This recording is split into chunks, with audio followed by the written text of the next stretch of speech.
So maybe that's why those quote unquote unhelpful states keep arising. Maybe. Yeah, we can tell any kind of story we want about them, but if they keep arising, they keep arising. If they start to reduce, they start to reduce. If they go away, they go away.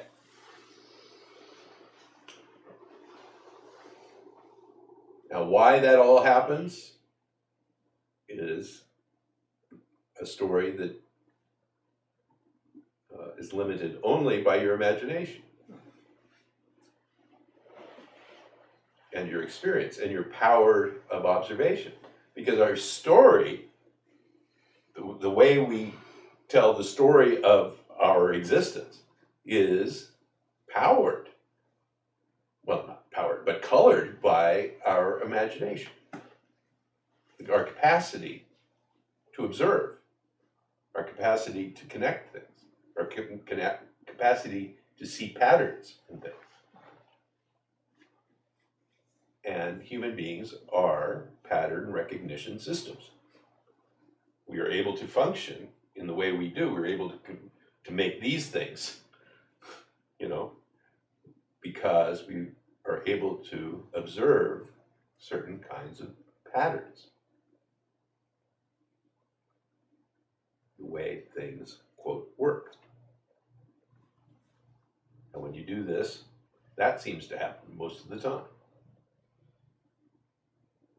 Reliably enough to identify and to duplicate and replicate with varying degrees of consistency. All of those things are part of this patterning. But the pattern is not absolute. That's what the teaching points you to look at. That the pattern is not knowable in its entirety. You only see a little bit of it. So what is the pattern? The pattern, the pattern is what your mind, your brain, identifies. So you identify the pattern that the sun comes up in the east, and then it moves through the sky and goes in the west. That's a pattern, and it replicates, and then you refine this pattern observation. You say, aha, well, it rises in the east generally, but specifically, each day it moves a little bit. And so the pattern, and then you can replicate the pattern, and then we have the pattern of the year, which measures, how that particular pattern goes. So that's what I mean by pattern. And these patterns are constantly being refined. That's what we call knowledge. This library, this vast library of patterns that is constantly changing and being updated as more information is being brought in and the patterning becomes more sophisticated.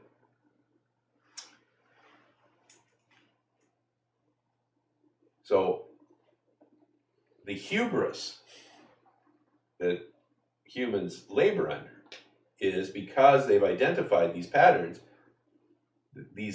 are mistaken for truth. And so I use the example, a simple one, of the light switch. You say, because you've observed so many times that when you flip the switch, the light goes on. The conclusion that is drawn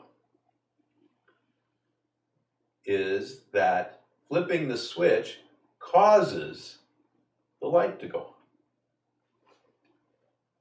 See? I know what makes the light go on. I have knowledge.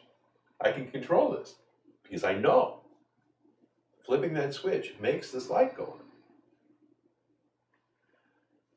And that's great, right up until the moment you flip the switch and the light doesn't go on, when the pattern is broken. You see? Then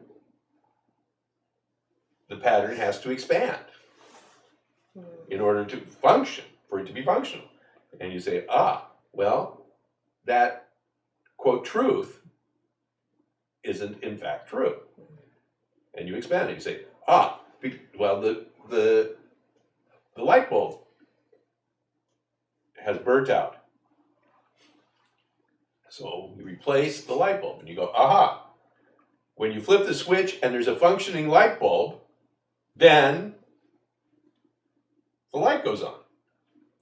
You've now expanded the pattern. And that's the new truth.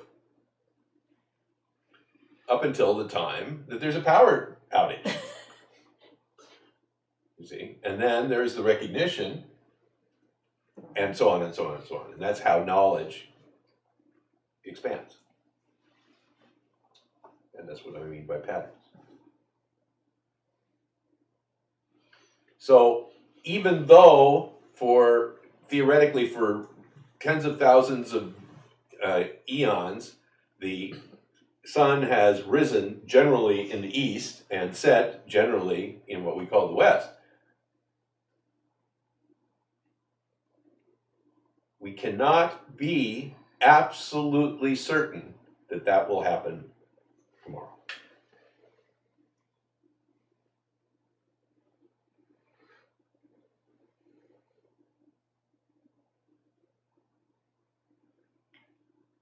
And how does that relate to the getting to the root part and the pointers?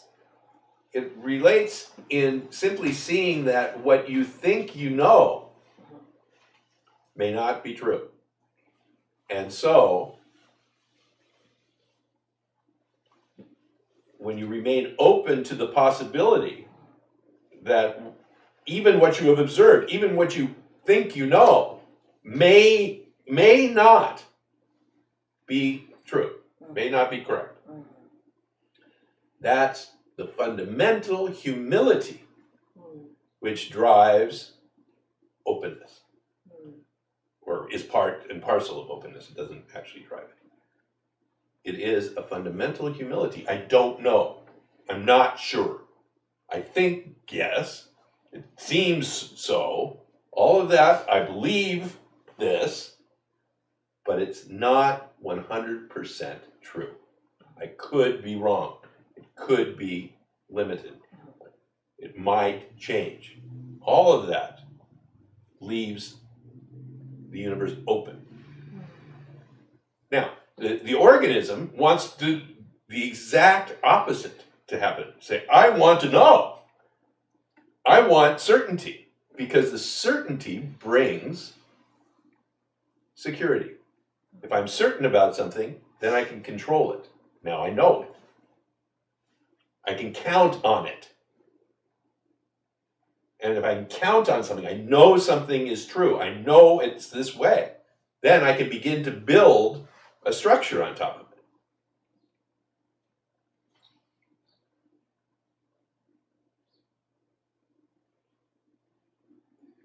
And that's all great in functional life. But for what we're concerned with here, in looking into the essential nature of things,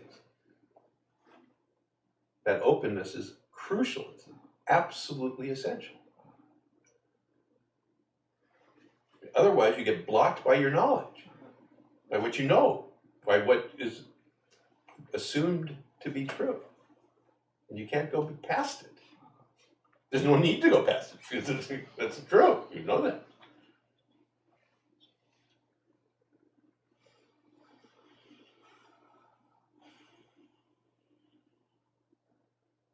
So you know the Zen saying, if you meet the Buddha on the road, kill him? Mhm. Well, it's because it's pointing to this, when you have this certainty, the Buddha's words are true. That's the truth. That is the point at which the inquiry dies. Mhm. And in order for the inquiry to continue and to remain alive, such certainties have to die.